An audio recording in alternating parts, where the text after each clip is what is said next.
Blasters ആരാധകരെ സംബന്ധിച്ചിടത്തോളം അവർ പുതിയ സീസണെ നോക്കിക്കണ്ടത് ഏറെ സങ്കടത്തോടെയായിരുന്നു. അതിൻ്റെ പ്രധാനപ്പെട്ട റീസൺ ആയിരുന്നു ഇവാൻ ആശാൻ്റെ പടിയിറക്കം. കാരണം ഇവാൻ ബ്ലാസ്റ്റേഴ്സ് ആരാധകർക്ക് ഒരു ഹരവും ആവേശവുമായിരുന്നു. എനിക്ക് തോന്നുന്നില്ല ഇതുവരെ വന്ന കോച്ചുമാരിൽ ആരാധകരോടും പ്ലേയേഴ്സിനോടുമെല്ലാം ഇത്രയും ക്ലോസായി ബന്ധം സ്ഥാപിച്ച ഒരു പരിശീലകൻ ഉണ്ട് എന്നത്. പക്ഷേ അപ്രതീക്ഷിതമായി ഇവാൻ പടിയിറങ്ങിയപ്പോൾ അത് ഞങ്ങളെ ഏറെ വേദനിപ്പിച്ചിരുന്നു. എന്നാൽ അതിനു പിറകെ ബ്ലാസ്റ്റേഴ്സിൻ്റെ എല്ലാ പ്രതീക്ഷകളും അസ്തമിക്കുമ്പോൾ മുന്നേറ്റനിരയിൽ ഗോൾഡ് മേളം നടത്തി ഞങ്ങൾക്ക് പ്രതീക്ഷ നൽകിയ ദിമിത്രിയോസും പടിയിറങ്ങിയപ്പോൾ ഇനിയെല്ലാം തുടക്കം മുതൽ പടുത്തുയർത്തണമെന്ന നിരാശയിൽ നിൽക്കുമ്പോഴാണ് മാലാഗയുടെ നാമം ചാർത്തി മിക്കായിൽ സ്റ്റഹേറ എന്ന പുതിയ പരിശീലകൻ കടന്നു വരുന്നത്. എന്നാൽ മാലാഗയോടൊപ്പം ഒരു മൊറോക്കൻ ഇബ്ലീസും കടന്നു വരുന്നു. അയാൾ നമുക്ക് അത്ര സുപരിചിതനുമല്ല, നിസാരക്കാരനുമല്ല. 2 വർഷം FC ഗോവയുടെ മുന്നേറ്റത്തിൽ ഗോളടി മേളം നടത്തി എതിരാളികളെ വിറപ്പിച്ചവൻ. The most explosive weapon of FC Goa. His name is Noah സത്തോയ്.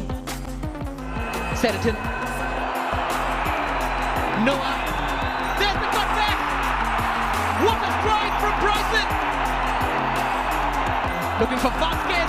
What a touch from Vasquez off the bar. And Noah!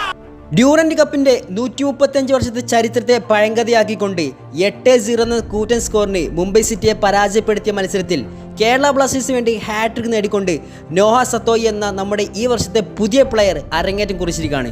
തീർച്ചയായിട്ടും നമ്മൾ ഈ പ്ലെയറിനെ കുറിച്ച് ഒരുപാട് ദിവസം മുമ്പ് തന്നെ പറയേണ്ടതായിരുന്നു. കാരണം കോപ്പ അമേരിക്ക യൂറോ കപ്പ് സീസണിലായിരുന്നു ഈ പ്ലെയറെ ബ്ലാസ്റ്റേഴ്സ് സൈൻ ചെയ്തിരുന്നത്. പക്ഷേ ആ ടൈമിൽ നമുക്ക് വീഡിയോ ഇടാൻ സാധിച്ചിരുന്നില്ല. എന്നിരുന്നാലും കഴിഞ്ഞ 2 സീസണിൽ FC ഗോവയ്ക്ക് വേണ്ടി കളിക്കുന്ന പ്ലെയർ തൻ്റെ ആദ്യ മത്സരത്തിൽ തന്നെ അരങ്ങേറ്റത്തിൽ തന്നെ നല്ല മികച്ച പെർഫോമൻസ് കാഴ്ചവെച്ചുകൊണ്ട് നമുക്ക് ഒരുപാട് പ്രതീക്ഷകളാണ് നൽകിയിരിക്കുന്നത്. നമ്മൾ ഈ പ്ലെയറിനെ കുറിച്ച് സംസാരിക്കുകയാണെങ്കിൽ കഴിഞ്ഞ 2 സീസണിൽ FC ഗോവയിലെ അദ്ദേഹത്തിൻ്റെ കണക്കുകൾ മാത്രം മതി ഈ താരം എത്രത്തോളം പൊട്ടൻഷ്യലുള്ള ഒരു താരമാണെന്നറിയാൻ. കാരണം 54 മത്സരങ്ങളിൽ നിന്ന് 29 ഗോളും 16 അസിസ്റ്റും അദ്ദേഹത്തിന് നേടാൻ സാധിച്ചിട്ടുണ്ട്. അതുപോലെ തന്നെ അദ്ദേഹത്തിൻ്റെ ഏറ്റവും സ്യൂട്ടബിൾ ആയിട്ടുള്ള പൊസിഷൻ എന്നുള്ളത് ലെഫ്റ്റ് വിങ് ആണ്. അതുപോലെ തന്നെ ഒഫൻസീവ് വിങ്ങറായിട്ടും വൈഡ് ലെഫ്റ്റ് വിങ്ങറായിട്ടൊക്കെ കളിക്കാൻ കഴിയുന്ന നല്ലൊരു താരമാണ് അദ്ദേഹം. അദ്ദേഹത്തിൻ്റെ കളി കണ്ടാൽ മനസ്സിലാകും എത്രത്തോളം നല്ല കഴിവുള്ള ഒരു താരമാണെന്നുള്ളത് അദ്ദേഹത്തിൻ്റെ കളിയിലൂടെ തന്നെ നമുക്ക് മനസ്സിലാക്കാൻ സാധിക്കും. അതുപോലെ തന്നെ നല്ല സ്പീഡുള്ള നല്ല ഗോൾ സ്കോറിംഗ് കപ്പാസിറ്റി ഉള്ള ഒരു താരം കൂടെയാണ് നോഹ സത്തോയ്. ദിമിത്രിയോസ് നമ്മുടെ ബ്ലാസ്റ്റേഴ്സ് കിട്ടുമ്പോൾ ഒരുപാട് നിരാശയോടെയായിരുന്നു ആരാധകർ നിന്നിരുന്നത്. കാരണം അത്രയും ഗോൾ സ്കോറിംഗ് കപ്പാസിറ്റി ഉള്ള ഏത് സമ്മർദ്ദ ഘട്ടത്തിലും ഗോൾ അടിക്കാൻ കഴിവുള്ള ഒരു താരം എന്നുള്ളത് ഏതൊരു ടീമിനും ഒരു ബലമായിരുന്നു. പക്ഷേ ആ താരം ഇപ്രാവശ്യം ബ്ലാസ്റ്റേഴ്സ് വിട്ടപ്പോൾ ഒരുപാട് നിരാശയോടെ ആയിരുന്നു ആരാധകർ നോക്കിക്കണ്ടത്. പക്ഷേ അതിനൊക്കെ മറുപടിയായി ഒരിക്കലും നമുക്ക് ദിമിത്രിയോസിൻ്റെ ഒരു റീപ്ലേസ്മെൻ്റ് ആയിട്ട് ഈ താരത്തെ കാണാൻ പറ്റില്ല. എന്നിരുന്നാലും അതേ പൊട്ടൻഷ്യലുള്ള അത്രയും കഴിവുള്ള ഒരു താരമാണ് എന്നതിൽ യാതൊരു സംശയവുമില്ല. അതുപോലെ തന്നെ അഡ്രിയാൻ ലൂണ നോഹ സത്തോയ് കൂട്ടുകെട്ട് ഒരു പക്ഷേ നല്ല രീതിയിൽ സെറ്റ് ആവുകയാണെങ്കിൽ ഒരു പക്ഷേ ISL കടന്ന് വെച്ച് ഏറ്റവും മികച്ച ഒരു ഡു ആവാൻ സാധ്യത കൽപ്പിക്കുന്ന ഒരു നിര തന്നെയായിരിക്കും നോഹ സത്തോയും അതുപോലെ തന്നെ അഡ്രിയാൻ ലൂണയും. അതുപോലെ തന്നെ ഇവരുടെ കൂടെ പെപ്പറയും ഒന്ന് സെറ്റ് ആയണ്ടല്ലോ മോനെ പൊളിയായിരിക്കും. അതായത് ബ്ലാസ്റ്റേഴ്സിന് ഏറ്റവും നല്ലൊരു മുന്നേറ്റ നിര കൊണ്ടുവരാൻ സാധിക്കുമെന്നും നമുക്ക് വിശ്വസിക്കാം. ഈ താരത്തിൻ്റെ മറ്റൊരു കപ്പാസിറ്റി എന്നത് നല്ല ഷൂട്ടിംഗ് പവർ ഉണ്ട്. അതുപോലെ തന്നെ സെറ്റ് പീസ് എടുക്കുന്നതിന് മികച്ച ഒരു കളിക്കാരനാണ്. കഴിഞ്ഞ വർഷം അദ്ദേഹം എൻ്റെ ഓർമ്മ ശരിയാണെങ്കിൽ 3 പെനാൽറ്റി കിക്കാണ് എടുത്തത്. അത് 3 ഗോളാക്കാൻ അദ്ദേഹം സാധിച്ചിട്ടുണ്ട്. ഡയറക്റ്റ് ഫ്രീ കിക്ക് ശ്രമിച്ചിട്ടുണ്ടെങ്കിലും അത് നല്ല രീതിയിലായിട്ടില്ല. പക്ഷേ I think it's will be good. അതായത് കേരള ബ്ലാസ്റ്റേഴ്സിന് ഒരുപാട് നല്ല അവസരം ലഭിക്കുകയാണെങ്കിൽ അതൊക്കെ മെച്ചപ്പെടുത്താൻ സാധിക്കുന്ന ഒരു പ്ലെയറാണ് നോഹ സത്തോയ്.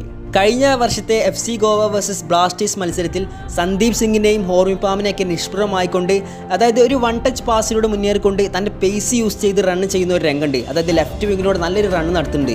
അതൊക്കെ ഇപ്പോൾ കാണുമ്പോൾ വലിയ പ്രതീക്ഷയാണ്. കാരണം പെപ്രൊക്കെ നല്ല ഫോമിലേക്ക് ഒന്നും കൂടി ഉയരുകയാണെങ്കിൽ ഒരു നല്ലൊരു CF ആയി ഗോളടിക്കാൻ കെൽപ്പുള്ളൊരു താരമായി മാറുകയാണെങ്കിൽ തീർച്ചയായിട്ടും നോഹ സത്തോയ് ലെഫ്റ്റ് വിങ്ങിൽ ഒരു തീപ്പൊരിയും കൂടി ആവുകയാണെങ്കിൽ തീർച്ചയായിട്ടും നല്ല രീതിയിലുള്ള ഒരു ഗുണമായിരിക്കും കേരള ബ്ലാസ്റ്റേഴ്സ് ഉണ്ടാക്കുക.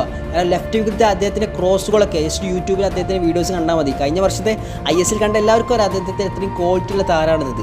ആ ലെഫ്റ്റ് വിങ്ങിൽ നിന്ന് ക്രോസ് കൊടുക്കുന്നത് അത്രയും ബെറ്ററായ താരമാണ്. പിന്നെ ഒരുപാട് ആൾ ചോദിക്കുന്ന കാര്യമുണ്ട്, എന്തുകൊണ്ടാണ് ഇദ്ദേഹം ഈ ISL മാത്രം ഒതുങ്ങി നിന്നത്? അദ്ദേഹത്തിൻ്റെ കണക്കുകൾ നോക്കിയാൽ നിങ്ങൾക്ക് മനസ്സിലാക്കും. കാരണം മറ്റു ലീഗിലൊക്കെ അദ്ദേഹം കളിച്ചിട്ടുണ്ടെങ്കിലും അത്ര നല്ല തിളങ്ങാൻ അദ്ദേഹത്തിന് സാധിച്ചിട്ടില്ല. പക്ഷേ ISL എത്തിയപ്പോഴാണ് അദ്ദേഹത്തിൻ്റെ പൊട്ടൻഷ്യൽ ഒന്നുകൂടെ അദ്ദേഹത്തിന് ഒന്ന് സെറ്റാക്കാൻ സാധിച്ചത്. ഇനി ബ്ലാസ്റ്റേഴ്സിൻ്റെ ഡൂറൻ കപ്പിലെ അടുത്ത മത്സരം പഞ്ചാബ് എഫ്സിക്കെതിരെയാണ്. നമുക്ക് തീർച്ചയായും നോക്കിക്കാണാം എങ്ങനെയൊക്കെ ആയിരിക്കും നോവ സത്തായി തൻ്റെ പ്രകടനം കാഴ്ചവെക്കുന്നത്, ഏതൊക്കെ തരത്തിലാണ് പുതിയ കോച്ച് ലൈനപ്പൊക്കെ സെറ്റാക്കുക എന്ന് നമുക്ക് നോക്കിക്കാണാം. തീർച്ചയായിട്ടും ഈ നോവ സത്തോയും അതുപോലെ തന്നെ അഡ്രിയാൻ ലൂണയും പെപ്രയൊക്കെ ഒന്ന് സെറ്റ് ആവുകയാണെങ്കിൽ തീർച്ചയായിട്ടും ISL മികച്ചൊരു മുൻനിരയാവാൻ ഏറ്റവും ഒരു എന്താ പറയുക സാധ്യത കൽപ്പിക്കുന്ന ഒരു താരങ്ങളാണ് ഈ 3 താരം എന്നുള്ളത് യാതൊരു സംശയവുമില്ല.